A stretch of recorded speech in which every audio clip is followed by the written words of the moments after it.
See, the Great Wall of China is one of the new wonders of the world. Nandito na tayo sa Great Wall of China. Kailangan pa natin maglakad ng 15 minutes para makating sa mismong gate.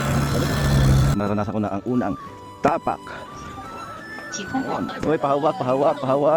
Great Wall, pahawak po. Great Wall of China. Pahawak. Layo pa yung lalakadin ko, guys. Paikot. Tapos, yon, bundok. Baba. Sa entrance.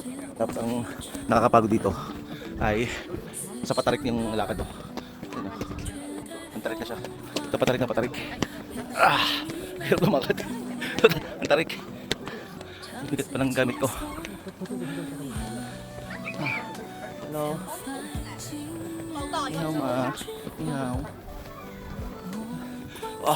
Ang tarik. Nasakit ang hita ko. Parang di ko na kaya. Wow! This is it! Isa, dalawa, tatlo.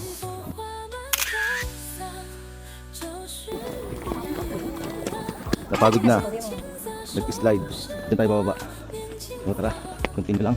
Kahit mga matarik. Yung iba dito gumagapang. Kasi ito, yung iba doon ay maikli. Yung iba dyan humahawak, pagod na. Tapos yung iba, nag-slide pababa. Ito magandang location. Dapat tinulakad yung yun. Ako nga bata pa, hindi ko na kaya. Hindi ako nakapagdala ng flag of the Philippines. Nalalayo ng ating akway. Natulog na ang asipon. Malayo na ang ating narating.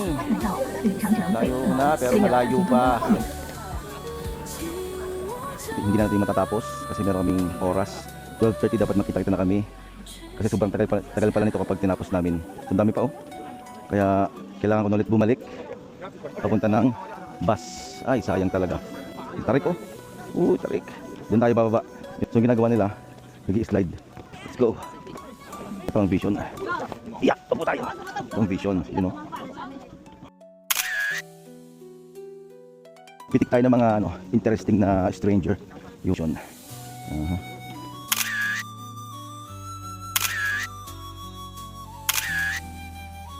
Ang layo pa natin sa entrance. Kasi nga, picture ako ng picture. Kaya ako naiiwan. Laging nagmamadali. Laging may oras. Pero at least, Great Wall of China is Great Wall of China. Period. Nahawakan ko ang pader. Natapakan ko, nalakadan ko.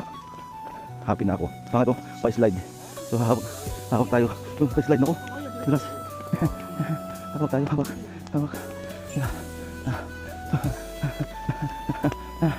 Grabe. Malapit na tayo. Kita nyo mga kasalubong ko. Labas ng mga dila nagsusuka na.